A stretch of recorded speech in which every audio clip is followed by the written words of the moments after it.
നമ്മൾ ഇന്ന് വന്നിരിക്കുന്നുണ്ടല്ലോ വളരെ പ്രത്യേകതയുള്ളൊരു ടെമ്പിളിലാണ് വന്നിരിക്കുന്നത്. അപ്പോൾ ഈ അമ്പലം എന്ന് പറഞ്ഞാൽ ഫുള്ളും വെള്ളത്തിലാണ്. മീൻസ് ഈ അമ്പലത്തിൻ്റെ പ്രതിഷ്ഠ കാര്യങ്ങളെല്ലാം വെള്ളത്തിലാണ്. അപ്പോൾ നമ്മൾ ഈ അമ്പലത്തിന് പ്രദക്ഷിണം വയ്ക്കണമെങ്കിൽ നമ്മൾ വെള്ളത്തിലൂടെ വേണം പ്രദക്ഷിണം ചെയ്യാനായിട്ട്.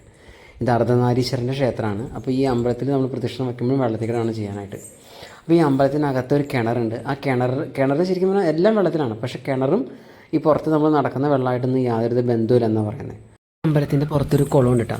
ആ കുളവും ഈ വെള്ളമായിട്ടും യാതൊരു ബന്ധമില്ലെന്നാണ് പറയുന്നത്. അപ്പോൾ ഈ അമ്പലത്തിലെ പ്രതിഷ്ഠ നമുക്ക് കാണണമെങ്കിൽ തന്നെ ശിവരാത്രി വരെ കാത്തിരിക്കുന്നത്. കാരണം ശിവരാത്രിയുടെ അന്നാണ് ഈ അമ്പലത്തിലെ വെള്ളം ഫുള്ളും വറ്റിക്കുള്ളൂ. അന്ന് മാത്രമേ നമുക്കിത് കാണാൻ പറ്റുള്ളൂ. അല്ലാത്ത സമയത്തൊക്കെ ഇത് വെള്ളത്തിലായി. അപ്പോൾ ഇവിടെ വരുമ്പോൾ ശ്രദ്ധിക്കേണ്ട ഒരു കാര്യമുണ്ട്. മാക്സിമം മുണ്ടെടുത്തിട്ട് വരണം. പാൻ്റ് എടുത്തിട്ട് വന്നു കഴിഞ്ഞാലും പ്രശ്നമൊന്നുമില്ല. കാരണം ഇവിടെ നമുക്ക് 100 രൂപയ്ക്ക് മുണ്ട് വാങ്ങിക്കാൻ കിട്ടും. ഇന്നിപ്പോൾ ഞാൻ പാൻ്റ് എടുത്തിട്ടാണ് വന്നത്. സത്യത്തിൽ എന്നിട്ട് എനിക്കറിയില്ലായിരുന്നു. അപ്പോൾ ഞാൻ ഇവിടെ നിന്നിട്ട് ഒരു 100 രൂപയ്ക്ക് മുണ്ട് വാങ്ങിച്ചിട്ടാണ് അമ്പലത്തിനകത്ത് കയറിയത്.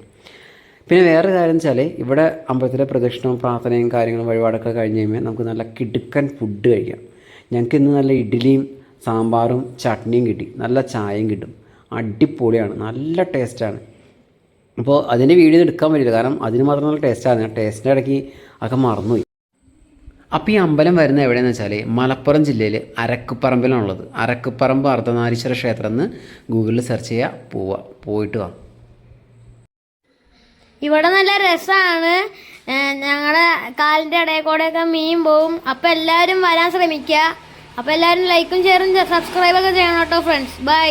ഇവിടെ എല്ലാവർക്കും ഇഷ്ടപ്പെട്ടു. ഇവിടെ കുറേ മീനുകൾ ഒക്കെ ഉണ്ട്.